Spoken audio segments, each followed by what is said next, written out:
अगर मैं राम को मानता हूँ तो मैं हिंदू हूँ। अच्छा, शिव को मानता हूँ तो वो हिंदू है। कृष्ण को मानता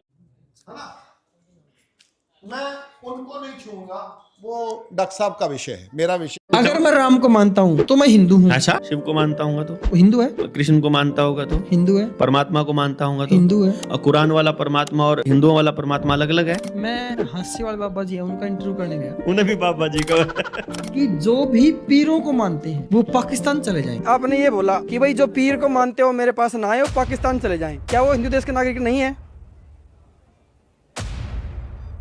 तो अगर आपको आपके कष्ट मिटवाने हैं पीरों को मत मानो, लेकिन अगर आप पीरों को मानते हो तो मैं आपका कष्ट नहीं मिट सकता। मतलब ऐसे वाहियात लोगों को बाबा जी कहते हो आप लोग, जो पाकिस्तान भेजते हैं देश के दूसरे नागरिकों को, जो किसी जिनकी पूजा की पद्धति आपसे अलग है, उनको आप पाकिस्तान भेजने की बात कह देते हो और आप अपने आप को बाबा कहते हो। तो लोग बाबाओं में और संत में तुलना करते हैं। भी असली संत जो है प्रेमानंद जी महाराज, और ये तो सब पाखंडी है। प्रेमानंद को नहीं पता है कि इतना बड़ा षड्यंत्र चल रहा है देश के अंदर। संतों की ड्यूटी नहीं बनती है देश को सच बताए। हर एक चीज प्रोपेगेंडा नहीं हो सकता। अगर परमात्मा से नहीं डरते हो, अगर उससे प्रेम करते हो और उसके साथ जुड़े हुए हो और आप परमात्मा की भक्ति करते हो, तो परमात्मा के भक्त का पहला धर्म है सत्य पर अटल होकर के बोलना।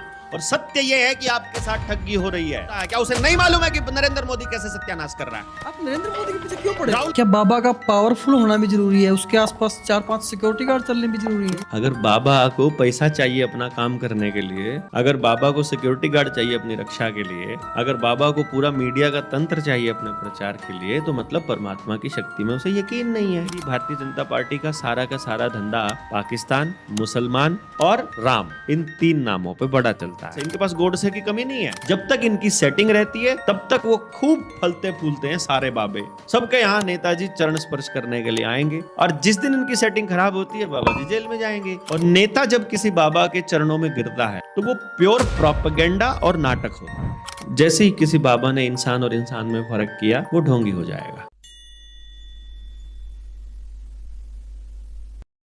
दोस्तों, आप सभी को पता है कि जो भारत है ना, वो एक हिंदवासी देश है, ऐसा बोला जाता है, क्योंकि भारत के अंदर हिंदुओं की संख्या बहुत ज़्यादा है। जो बाबा होते हैं, जो एक हिसाब से गुरु भी होते हैं, बाबा भी हैं, जो भगवा वेश धारण करते हैं, जिनके साथ लोग जुड़े होते हैं, उनके साथ लोग ना आध्यात्मिक से जुड़े होते हैं, ऐसा बोला जाता है। और सब जब बीजेपी आई हरियाणा के अंदर, तो 2 बाबा बड़े चरम पे थे अपने उस समय। एक तो सिरसा वाले बाबा जी, और एक थे करोंथा वाले रामपाल जी, और एक आसाराम। ये 3-4 बाबे मतलब अपनी चरम सीमा पर थे। इनके पास इतनी ऑडियंस थी, यानी कि राजनीति भी पलट दिया करते थे ये लोग।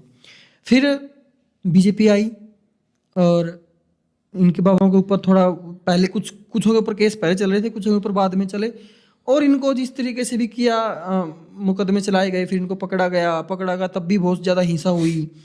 पंचकूला के अंदर हिंसा हुई थी जब सिरसा वाले बाबा जी पकड़े गए, और करोंथा वाले के ऊपर भी बहुत मुश्किल से पकड़ा था, क्योंकि पब्लिक इन्फ्लुएंस ज़्यादा था। तो जेल में थे, अब जेल में चले गए आसाराम भी, सिरसा वाले भी और रामपाल भी। आज जो मैं देख रहा हूँ, आज की जो स्थिति है, आजकल अगर पैन इंडिया की बात करें तो जो वो हैं अपने बाबा जी, बागेश्वर धाम का बहुत ज़्यादा नाम बढ़ा, और आज उनको लाखों करोड़ों लोग फॉलो करते हैं। इवन कि नेता और बड़े बड़े एक्टर्स भी इनको फॉलो करते हैं। बड़ी बड़ी जो हस्तियां हैं वो उनसे मिलने जाती हैं। फिर अगर मैं हरियाणा की बात करूं, अभी हरियाणा के अंदर एक गाना आया था, जो हरियाणा के एक बहुत फेमस सिंगर हैं ढांडा नोली वाला। कुछ सिंगर ऐसे होते हैं जो हमेशा सिस्टम के ऊपर चोट मारते हैं, जो असलियत को जानते हैं। जैसे आप जानते हो कि बोलते मैं बहुत ज़्यादा जानता हूँ, तो उन्होंने चोट मारी सिस्टम के ऊपर।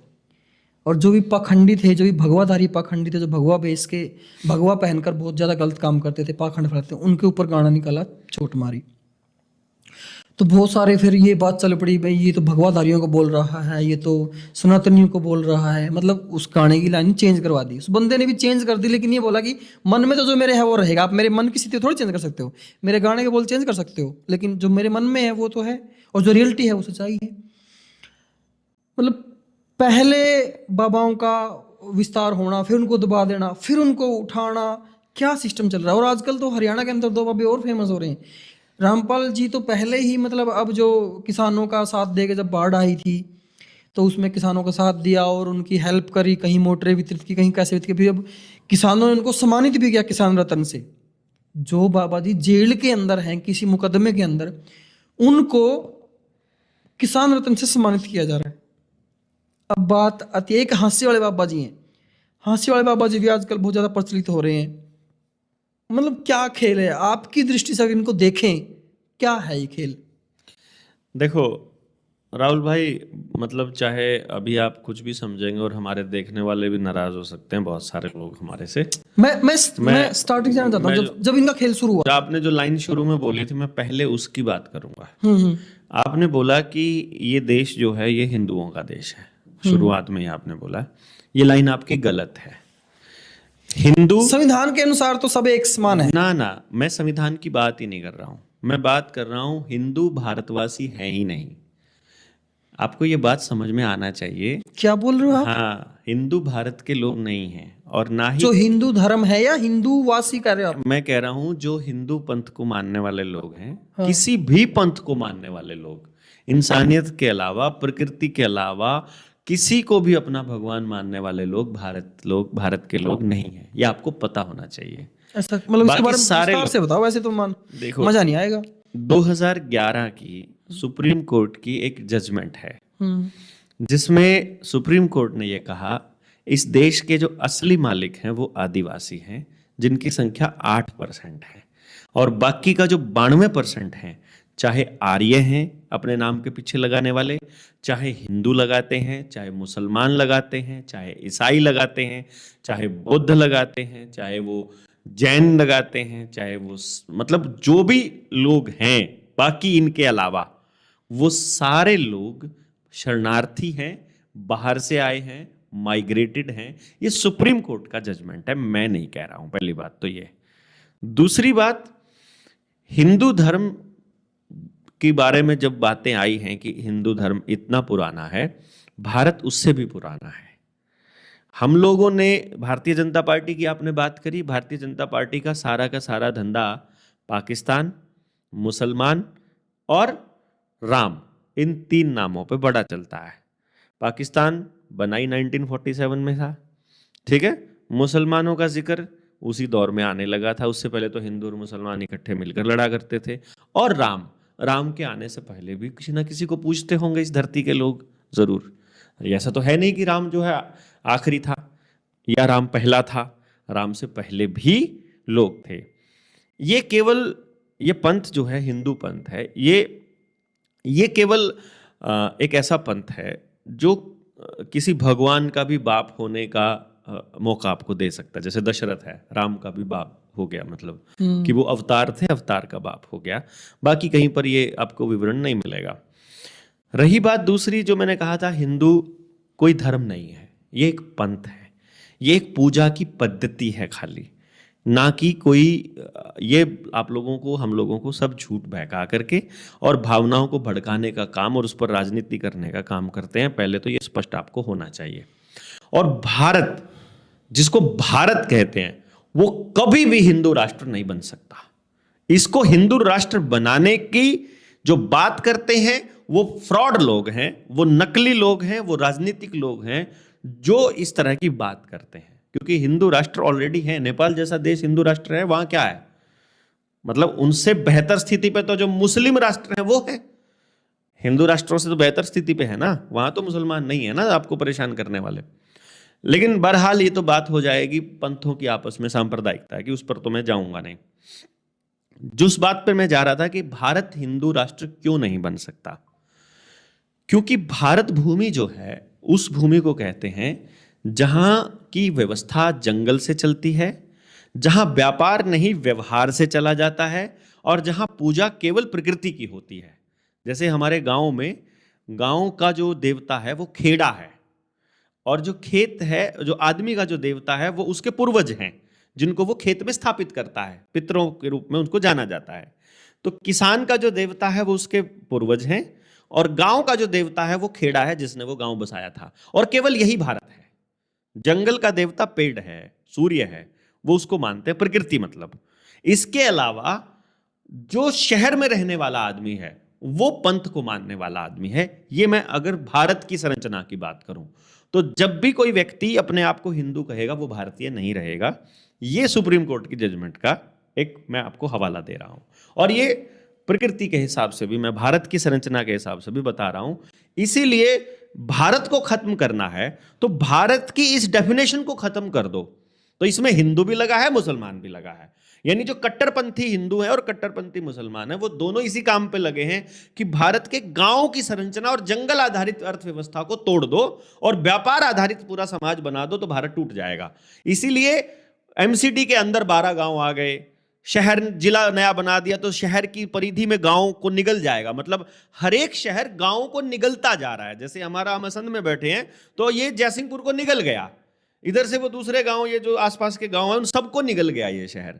तो वो कहेंगे अब ये सेक्टर में आ गया है, अब ये शहर में आ गया, अब ये एमसीडी की जमीन में आ गया है। जैसे चंडीगढ़ के बीच एक चंडीगढ़ गाँव भी है। आसपास के गांव को, हाँ चंडीगढ़ तो गांव ही था, तो गांव को खा रहे हैं क्योंकि भारत को खत्म करना है। गांव खत्म तो भारत खत्म, गांव ही भारत है, शहर भारतीय अर्थव्यवस्था का हिस्सा नहीं है। एक तो ये समझना है। ये तो मैं आपकी बातों को अगर सहमत हो जाऊं हाँ। एक तरीके से, अगर मैं हाँ। आपकी बात से सहमत हो जाऊं तो ये जो चीजें थी ना, ये एक जमाना ना पहले थी। ना ना ना ना ना बहुत ना जी ना, लेकिन ये जमाना नहीं, जमाना कुछ नहीं काम करेगा।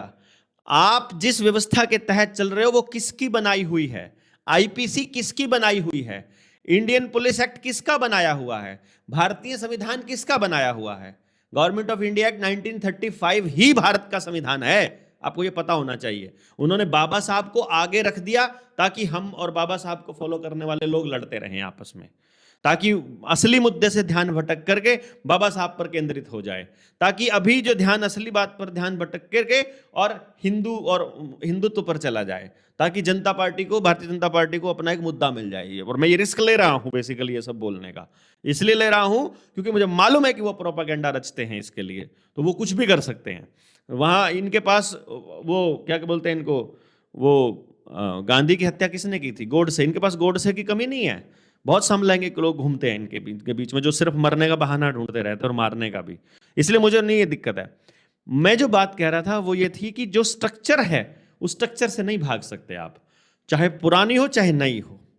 दूसरी बात जो आपने बोली बाबाओं वाली, ये मेरी पुरानी कुछ वीडियोस में मैंने जिक्र किया हुआ है कि चुनाव से पहले मीडिया के अंदर जो बाबा आने लग जाए तो ये समझ लेना कि अब आपके जो नए भक्त पैदा किए जा रहे हैं, जो नए भक्त आ रहे हैं, उनको एक जगह पर कंसोलिडेट करने का काम ये बाबा करेगा।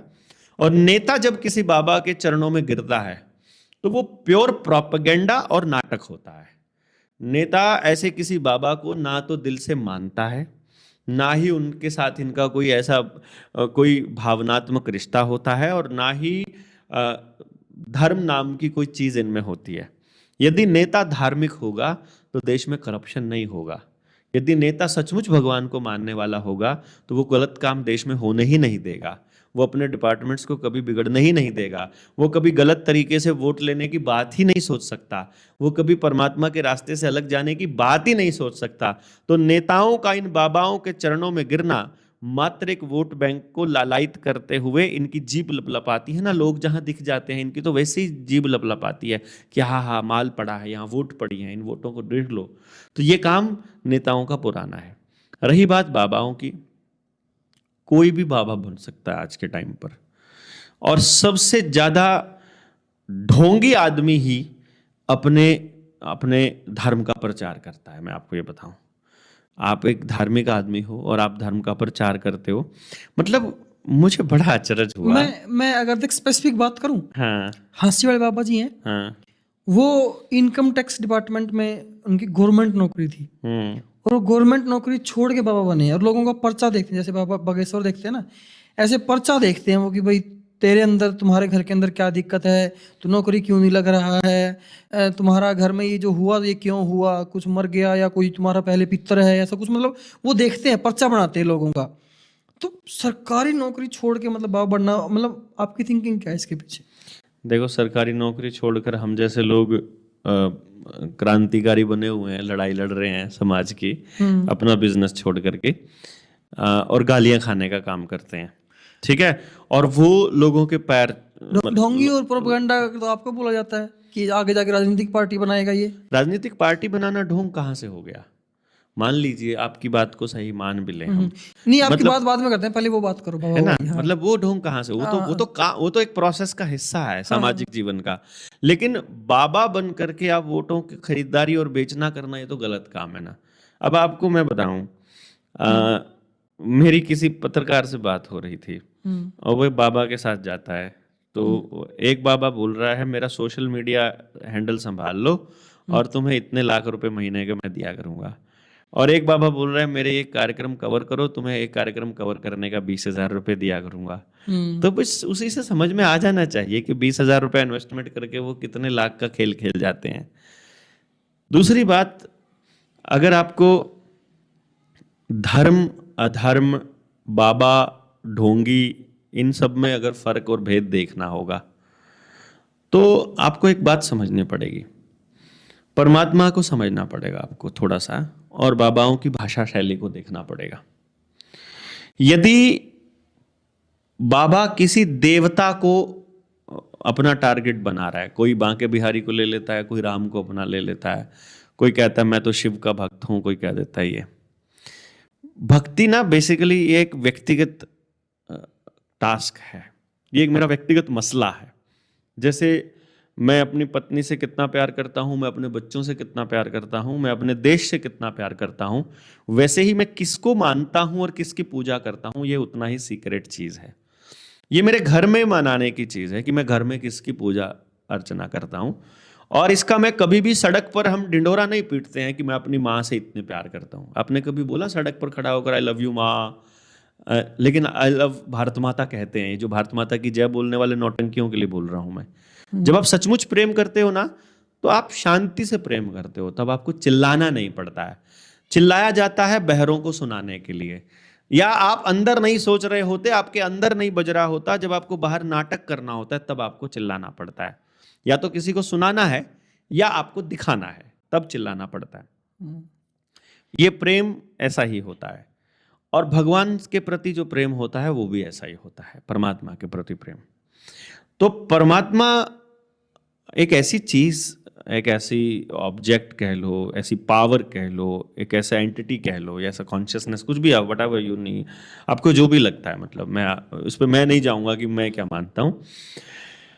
आपने जितने भी ये शब्द बनाए हैं, किसी को भी डिफाइन करना है, मैं आपको राहुल कह रहा हूं तो आपका नाम राहुल है, तो ये जो र है, ये ह है, ये ल है, ये ऊ है और आ है, ये इंसान ने बनाया है। सिंबल जो लिखते हैं हम राहुल, तो इंसान ने शब्द बनाया है, और इंसान को परमात्मा ने बनाया है।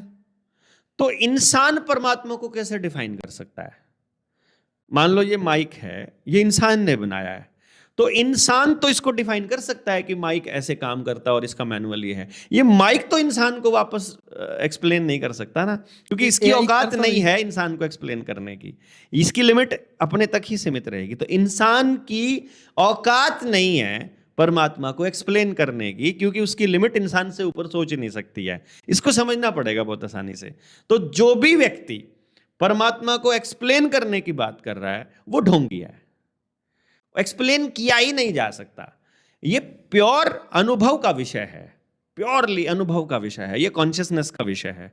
तो परमात्मा पे बात नहीं की जा सकती जब तक आप परमात्मा को जानते नहीं हो, और जो परमात्मा को जान लेगा वो बात ही नहीं करेगा, वो तो चुप हो जाएगा। उसको तो सभी मिल गया ना, जिसने परमात्मा से बात कर ली, या जिसने परमात्मा को जान लिया, या जो उससे कनेक्ट हो गया, या जो उससे मिल लिया, यार उसको दुनिया में और क्या चाहिएगा बताओ? उसको आपको प्रूव करना पड़ेगा कि परमात्मा है कि नहीं।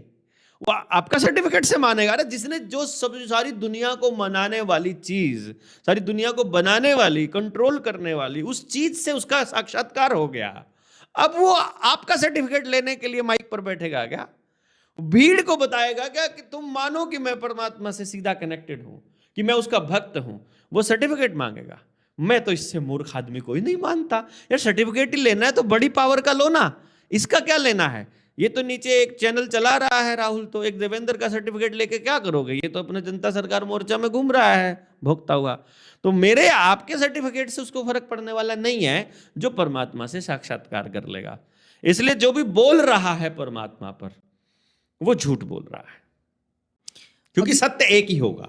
अगर सबकी जबान से निकलने वाली चीज एक नहीं है, मान लीजिए 10 आदमी परमात्मा पर बात कर रहे हैं और 10 के 10 की बात अलग अलग है, तो चांस ये है कि 9 तो 100% गारंटी है कि झूठे हैं, 10 के 10 भी झूठे हो सकते हैं। एक ही सच होगा ना, सच के 9 भाग नहीं हो सकते, सच के 2 हिस्से नहीं हो सकते, आधा सच हो सकता है लेकिन सच एक ही होता है। इसलिए अलग अलग बात करने वाले लोगों में से कोई एक सच हो सकता है, बाकी सारे झूठ हैं। तो इसमें से देख लो कौन से बाबा आपको ठीक लगते हैं, कि कौन सा सच लगता है। अभी जो ना जो भक्ति को मानते हैं और जो तुलनात्मक लोग हैं, मैं कमेंट्स पढ़ता रहता हूँ। एक संत हैं प्रेमानंद जी महाराज। लोग जब तुलना करते हैं ना, तो लोग बाबाओं में और संत में तुलना करते हैं। भी असली संत जो है वो है, और ये तो सब पाखंडी हैं। ऐसे बहुत सारे कमेंट मैं पढ़ता हूँ बहुत ज़्यादा।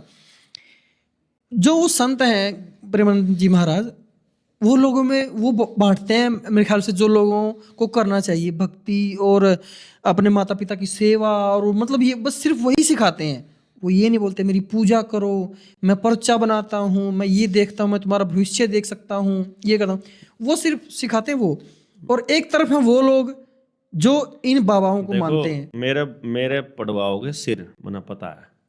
अब प्रेमानंद को क्यों हाईलाइट किया गया है मालूम है आपको? प्रेमानंद को हाईलाइट किया गया है डायलिसिस का प्रचार करने के लिए, कि वो किडनी का पेशेंट है और डायलिसिस होना चाहिए, डायलिसिस से आदमी बच जाता है, इसका डायलिसिस चल रहा है।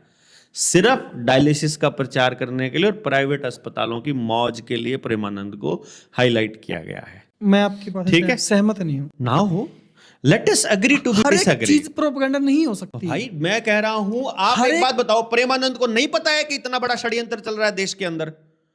यार संतों की ड्यूटी नहीं बनती है देश को सच बताए? आप इस बात को कैसे बोल सकते हैं?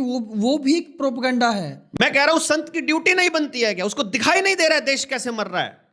फिर वो अपने तरीके से बता तो रहे हैं जनता को, कैसे बता रहे हैं? कैसे रहना चाहिए, आपको क्या क्या करना चाहिए? उनका काम है, ये टीचर का काम है स्कूल के, उनका काम है सच को सामने लेकर के आना।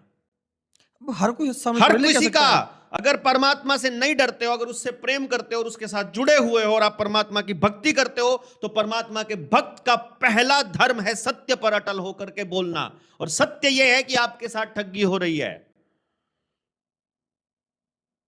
और अगर वो सत्य पर नहीं बोल रहे हैं तो नौटंकी है। वो सत्य पर बोलना क्या है उनके लिए? सत्य पर बोलना यह जो असलियत में हो रहा है। क्या उसे नहीं मालूम है कि नरेंद्र मोदी कैसे सत्यानाश कर रहा है?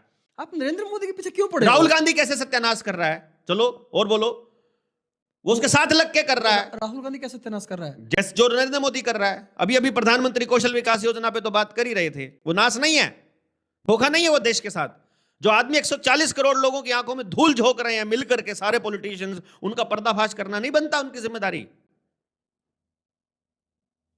मतलब आपके अनुसार? मेरे अनुसार नहीं, मैं तो सत्य के अनुसार बोल रहा हूं यार। आप सच नहीं बोल सकते। आपके पास 24 घंटे होते हैं। हाँ। मेरे जैसा आदमी पागल हुआ पड़ा है, किसी तरह देश के लोगों को जीवन जीना आए, अपनी व्यवस्था बनाए।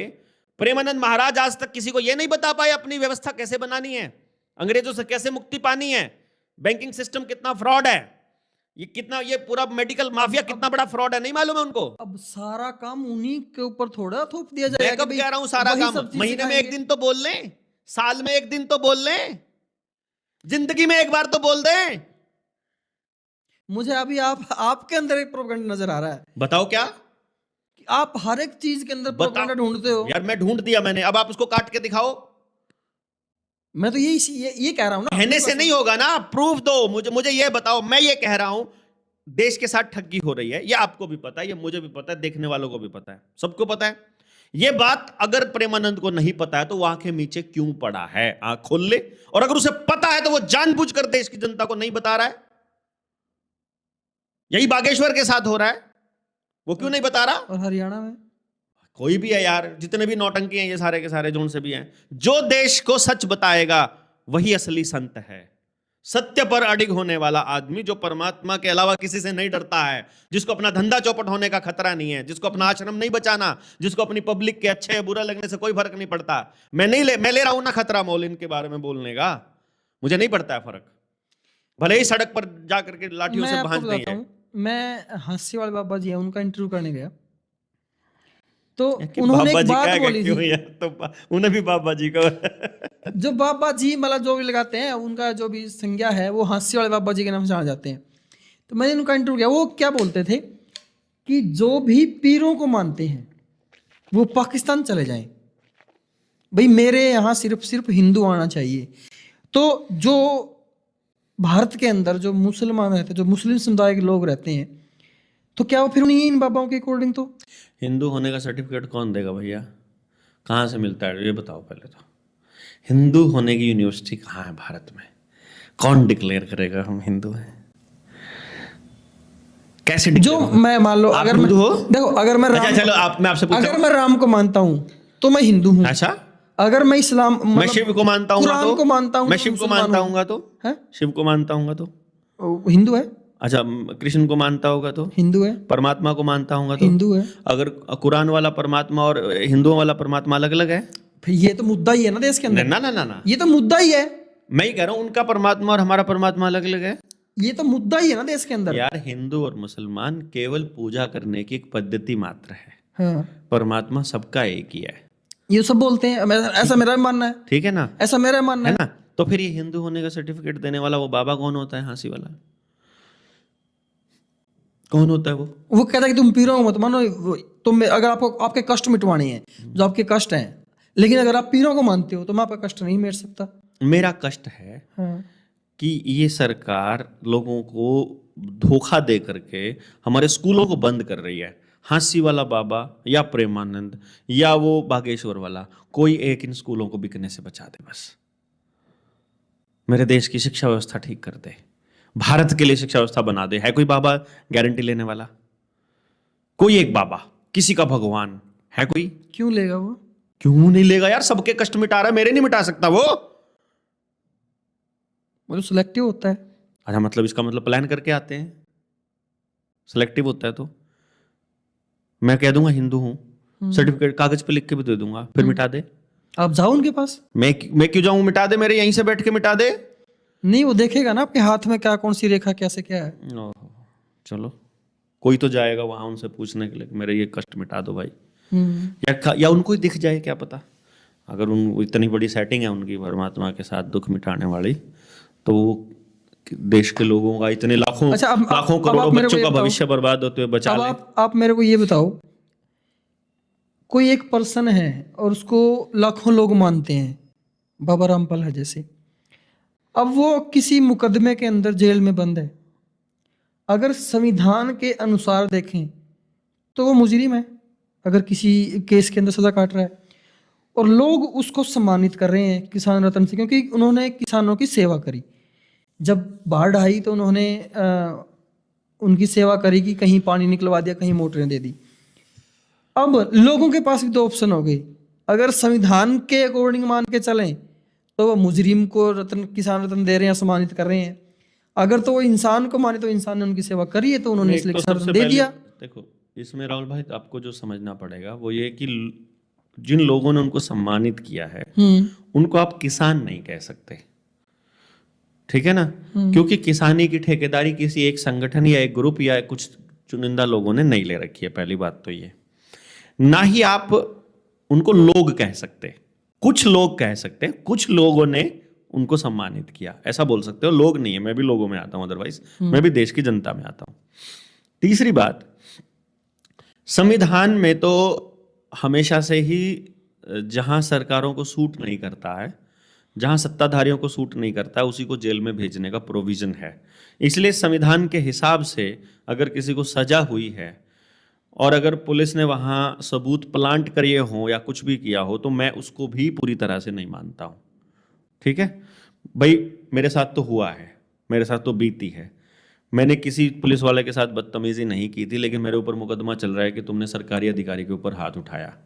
मेरे खिलाफ कोई कंप्लेंट नहीं थी, लेकिन पुलिस वालों ने उल्टा लटका करके मुझे पीटा, मेरे 5 साथियों समेत। मुझे 6 साथी थे हम लोग, हम सबको उल्टा लटका के पीटा। मेरे साथ तो ये हो चुका है, इसलिए मुझे मालूम है।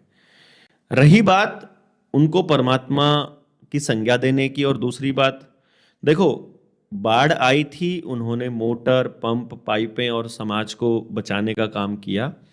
ये तो मैं समझता हूँ हर सामर्थ्यवान व्यक्ति को करना चाहिए। जिनके पास इतनी मैन पावर हो, जिनके पास इतना पैसा हो, उन सब लोगों को ये करना चाहिए। लेकिन इस बढ़ती हुई शिक्षा व्यवस्था के ऊपर बाबा संत रामपाल जी भी नहीं बोले भाई। इस मतलब पूरे गेम के ऊपर, हाँ भ्रष्टाचार के ऊपर बोले हैं, वो खुलकर बोले हैं, मुझे पता है, लेकिन इस शिक्षा व्यवस्था पर वो भी नहीं बोले हैं। और मुझे दिक्कत कहाँ आ जाती है, जहाँ पर व्यक्ति खुद को परमात्मा तत्वदर्शी कहने लग जाए, वहाँ प्रॉब्लम आ जाती है मुझे। दूसरे लोग कहते हैं वो बात अलग है, लेकिन आप पूरा एक मैनेज्ड एक कैंपेन चलाते हो इसके ऊपर, वहाँ पर दिक्कत आ जाती है। अभी इसी चीज को समझते हुए मेरे को एक चीज और मेरे बैठे बैठे दिमाग में ये आई कि अगर ये काम सरकार करती, यानी कि नायब सीएम हमारे नायब सिंह सैनी करते, लोगों को मोटरें बांट देते, लोगों को मतलब जो काम रामपाल ने किया है वो अगर सीएम साहब कर देते, तो क्या जो वो लोग हैं वो सीएम को भी ऐसे ही किसान रत्न देकर सम्मानित करते? मैं वही तो कह रहा हूँ ना, ये इससे कोई भगवान नहीं बनता है ना, इससे आप भगवान का दर्जा नहीं प्राप्त कर सकते। ये तो इमोशंस को खरीदने वाला काम हो गया, ये तो रिश्वतखोरी जैसा काम है कि आपने किसी की मदद की और मदद के बदले आपने उनकी भावनाएं खरीद ली। आप संत हो, आपका काम है और आपकी संगत का काम है सेवा करना। उस सेवा के बदले आपको अपना प्रचार चाहिए, उस सेवा के बदले आपको भक्त लोग चाहिए, तो ये तो तरीका ही गलत हो जाएगा। हाँ ठीक है, सबके अपने अपने तरीके होते हैं पूजा पद्धतियों के, और अपने तरीके से उनको प्रचार करने में भी कोई दिक्कत नहीं आती है। लेकिन अपने आप को सर्टिफिकेट देने वाला, घोषित करने वाले ये कौन होते हैं? हम जैसे को सर्टिफिकेट ये देंगे क्या इस देश के नागरिक हैं कि नहीं नागरिक हैं? ये हमको पाकिस्तान भेजेंगे? मतलब ऐसे वाहियात लोगों को बाबा जी कहते हो आप लोग, जो पाकिस्तान भेजते हैं देश के दूसरे नागरिकों को, जो जिनकी पूजा की पद्धति आपसे अलग है, उनको आप पाकिस्तान भेजने की बात कह देते हो और आप अपने आप को बाबा कहते हो। मतलब आदमी और आदमी में भेद कैसे कर लिया आपने? अगर आप बाबा हो तो आदमी में और किसी जानवर में भी भेद नहीं होना चाहिए, चींटी में भी भेद नहीं होना चाहिए। बाबा हिंदू धर्म के है ना, मुस्लिम में थोड़ी है। हिंदू धर्म ही नहीं है, हिंदू पंथ है, संप्रदाय है। मतलब मान लो बाबा हिंदू संप्रदाय के इसलिए तो बोल रहे हैं वो। तो संप्रदाय का आदमी बाबा कहां से हो गया? सांप्रदायिक आदमी हो गया वो तो। मतलब उनके ऐसा बोलने के, ऐसा काम करने के पीछे मनसा क्या होती है? मेरा जानने की इच्छा तो वही थी ना। मनसा एक ही है, पॉलिटिक्स, प्योर पॉलिटिक्स। राजनीति करने वाले लोग, ऐसे लोगों को, क्योंकि संवैधानिक पद पर बैठा हुआ आदमी, हमारे संविधान में ये मेंशन्ड है कि वो किसी धर्म विशेष का प्रचार नहीं कर सकता या किसी धर्म विशेष के फेवर में या अगेंस्ट नहीं बोल सकता। इसीलिए ऐसे लोग बिठाए जाते हैं इस बेसिस पर कि तुम्हारा धंधा चलता रहता है। जब तक इनकी सेटिंग रहती है तब तक वो खूब फलते फूलते हैं सारे बाबे।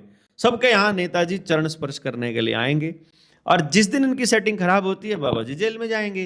क्योंकि जहां भी इतनी बड़ी संगत होगी मैनेजमेंट में, थोड़ी सी मिसमैनेजमेंट हुई, एक आदमी मर गया तब गड़बड़ हो जाएगी, किसी ने कंप्लेंट कर दी तब गड़बड़ हो जाएगी, किसी खाते में किसी कागज में गलत कलम चल गई तो अंदर। 1 रुपए की चोरी भी इतना ही बड़ा अपराध है जितनी 1 लाख करोड़। अगर कोई एक गुमनाम चिट्ठी वायरल होगी तो भी दिक्कत हो जाएगी। तो सब हाथ में चलता है। तो जब तक सेटिंग रहेगी तब तक बाबा जी बोलेंगे, वही भाषा बोलेंगे जो राजनेताओं को सूट करती है, और जिस दिन राजनेताओं को सूट होने वाली भाषा बोलेंगे उस दिन अंदर जाएंगे।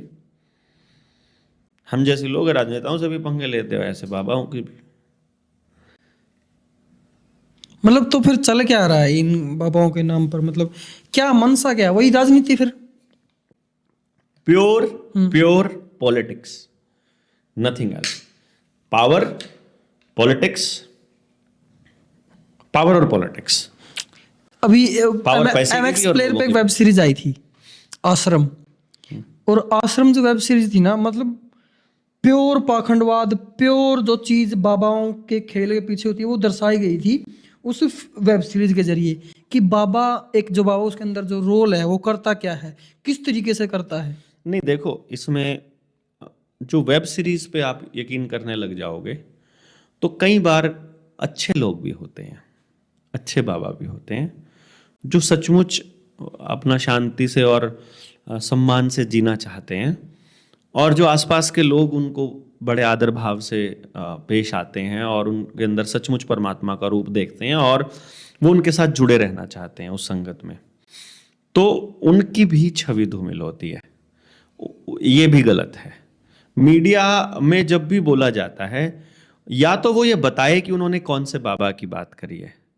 जब मीडिया में जब बोला जाएगा तो वहाँ वो तो सभी बाबाओं के बारे में बोल दिया ना उसने, तो ऐसा नहीं है ना। ये तो अपन इनका जिनका आपने जिक्र किया है, जिन बाबाओं का, ये तो मीडिया में अपने आप को हाईलाइट करने वाले बाबे हैं। अच्छा, एक लेकिन बात- ऐसे बाबा भी चलो, तो चलो, होंगे ये इस बताओ। देश के अंदर ना, हाँ, हाँ। जो मीडिया में हाईलाइट नहीं करते, जो बिल्कुल चैन अमन शांति से इस देश की सारी समस्याओं पर गंभीर चर्चा भी करते हैं, लोगों को समझाते भी हैं और भक्ति में भी लीन रहते हैं और किसी को सर्टिफिकेट भी नहीं बांटते। ऐसे लोग भी तो हैं। क्या बाबा का पावरफुल होना भी जरूरी है? उसके आसपास 4-5 सिक्योरिटी गार्ड चलने भी जरूरी है? नहीं, बाबा का तो, बाबा सिक्योरिटी गार्ड एक भी हो गया तो बाबा कहाँ से हुआ? इसका मतलब परमात्मा की उस शक्ति पर यकीन ही नहीं करता वो। अगर बाबा को पैसा चाहिए अपना काम करने के लिए, अगर बाबा को सिक्योरिटी गार्ड चाहिए अपनी रक्षा के लिए, अगर बाबा को पूरा मीडिया का तंत्र चाहिए अपने प्रचार के लिए, तो मतलब परमात्मा की शक्ति में उसे यकीन नहीं है। तो फिर वो सिक्योरिटी गार्ड क्यों रखते हैं साथ में? यकीन नहीं है ना परमात्मा में, इसलिए। तो वो खुद परमात्मा में यकीन नहीं करते तो बॉडी गार्ड क्यों लेके चलते हैं साथ में? ताकि आपको अच्छा लगता है ना बॉडीगार्ड वाला बाबा, आपको टॉर नजर आती है ना उसमें, तो उसको तो देखना है ना कि इनको जो ये भेड़ हैं इनको कैसे बहकाना है। उनको पता है मीडिया में अच्छी चीजें कौन सी लगती हैं। हद है यार। आप ही बताइए क्या रीजन रहा होगा? लोगों से दूर रहना चाहते हैं या भगवान पर भरोसा नहीं है? मेरे कभी कभी समझ नहीं आता, मतलब साधु बाबा और मतलब कि और भी इनमें महात्मा, ये सिर्फ मतलब कनेक्शन होता है इनका, प्रभु से कनेक्शन होता है, ऐसा बोला जाता है हिंदू धर्म में। तो फिर अगर प्रभु से कनेक्शन देना है तो लोगों की भीड़ क्यों जोड़नी है? एक माइक रख के, कैमरे रख के उनकी वीडियोस क्यों बनानी है? वो फैलानी क्यों है? और लोगों को एक्वायर करके एक सत्संग क्यों करना? मतलब वो क्या चीज़ है? देखो, भीड़ का तो पर्पस ये होना चाहिए कि लोग ज्यादा से ज्यादा जागें। अब भीड़ का अपना एक ऑरा होता है, और वीडियो बनाकर प्रचारित इसलिए करना होता है कि वो उस बात को समझें और लोगों तक भी जाए। लेकिन प्रोपेगेंडा उद्देश्य अगर है तो गड़बड़ हो जाएगी ना। प्रोपेगेंडा की बात नहीं कर रहा हूं, सच का तो फैलाव होना ही चाहिए। सच तो लोगों को पता लगनी ही चाहिए। और जो परमात्मा को जान लेगा, जो सच को जान लेगा बाबा, वो इस प्रोपेगेंडा में नहीं फंसता है। उसको तो डर रहता है मेरे मुंह से कोई ऐसी बात ना निकल जाए जो उस परमात्मा की बनाई हुई या उसके नियमों से या उसकी प्रकृति से थोड़ी बहुत भी अलग हो जाए। जैसे ही किसी बाबा ने इंसान और इंसान में फर्क किया, वो ढोंगी हो जाएगा। सीधी सी बात है, फर्क हो ही नहीं सकता। राहुल अपने नाम के पीछे शर्मा लगाता है और देवेंद्र बल्हारा लगाता है। अगर इन दोनों में भी उसने फर्क कर लिया ना, तो भी वो मतलब अलग हो जाएगा। और कोई मतलब अगर पास में कोई केंचुआ या चींटी है, अगर उस चींटी में और राहुल में, गिलहरी में और देवेंद्र में अगर फर्क कर लिया, तो भी वो ढोंग हो जाएगा। हो ही नहीं सकता। परमात्मा की बनाई हुई कोई एक चीज किसी दूसरे से बेहतर नहीं हो सकती मेरे भाई। वो एक दूसरे का पूरक होती है, बेहतर नहीं हो सकती। वो एक दूसरे का पूरक होती है। आप देखो, पेड़ों के बिना आप जिंदा रह करके दिखाओ, तो आप पेड़ों से बेहतर कैसे हो? आप पशु पक्षियों के बिना रह करके दिखाओ। मधुमक्खी खत्म हो जाएगी ना, उस दिन अस्तित्व खत्म हो जाएगा इंसान का। ऐसे कैसे? मधुमक्खी का काम है पोलिनेशन, मतलब बीजों को इधर से उधर लेकर के जाना। जितने भी प्लांट के ऊपर जितने भी मतलब वो होते हैं ना, फल आते हैं, जो भी फसल होती है, बिना मधुमक्खी के पॉसिबल नहीं है। परागकण जिनको बोलते हैं हम। अगर मच्छर नहीं होगा तो इंसान खत्म हो जाएगा। वो नेचुरल इम्यूनाइजर है, नेचुरल वैक्सीनेशन एजेंट है। वो हमारी इम्यूनिटी के लिए सबसे मजबूत एजेंट है मच्छर। और हम मच्छर से बचते हैं फिर, हैं? हाँ, वो गलत बचते हैं, बताया नहीं है, और लोगों ने बताया नहीं, ज्ञान नहीं देते ना। इसलिए मच्छर में और आप में अगर आप कहोगे कि हम इंसान बेहतर है मच्छर से, मतलब ये सबसे बड़ी बेवकूफ़ी है। और अगर कोई बाबा इंसान को मच्छरों से बेहतर कहे तो वो गलत बाबा है, वो ढोंगी है। इंसान सर्वश्रेष्ठ कृति नहीं है। इंसान अकेला एकमात्र ऐसा जीव है, बाकी जीवों से सिर्फ इंसान में एक चीज अलग है और वो है फ्री विल, कि वो अपनी मर्जी से कोई निर्णय ले भी सकता है, इधर का भी और इधर का भी, दोनों तरफ का, हाँ और ना दोनों उसके हाथ में है। एनिमल कोई भी है, चाहे पशु है, पक्षी है, उसके पास ये निर्णय लेने की ताकत नहीं है, बस उसको परमात्मा के आदेश से चलना होता है, जिसको अंतरात्मा कहते हैं। उसको सिर्फ उसके आदेश पर ही चलना होता है। कुत्ता सड़क पर आ गया, अगर उसको आदेश है कि तुझे चलते रहना है तो उसे चलता ही रहेगा, वो इधर उधर नहीं देखेगा। उसको टक्कर लग रही है, ट्रक उड़ा के ले जाएगा, वो देखने के बाद भी रुकेगा नहीं, क्योंकि उसको आदेश है कि तुझे चलते रहना है। इंसान की अंतरात्मा कहेगी कि ये चोरी है, वो फिर भी करता है कि नहीं करता है, ये परमात्मा ने उसके ऊपर छोड़ा हुआ है। इतना सा फर्क है बस, किसी मच्छर, कुत्ते और आदमी में, इससे ज्यादा कोई फर्क नहीं है। और इसी की वजह से ये सबसे घटिया जीव बन गया है। इससे बेहतर है सब, कोई प्रकृति का विनाश नहीं कर रहा इंसान के अलावा। और इन्हीं घटिया लोगों की लीडिंग ऐसे ऐसे घटिया बाबे कर लेते हैं, जो इंसान को इंसान से अलग करते हैं। वही इस समाज के ऊपर सबसे बड़े कोड हैं। चलो बहुत बहुत धन्यवाद, धन्यवाद दोस्तों। जय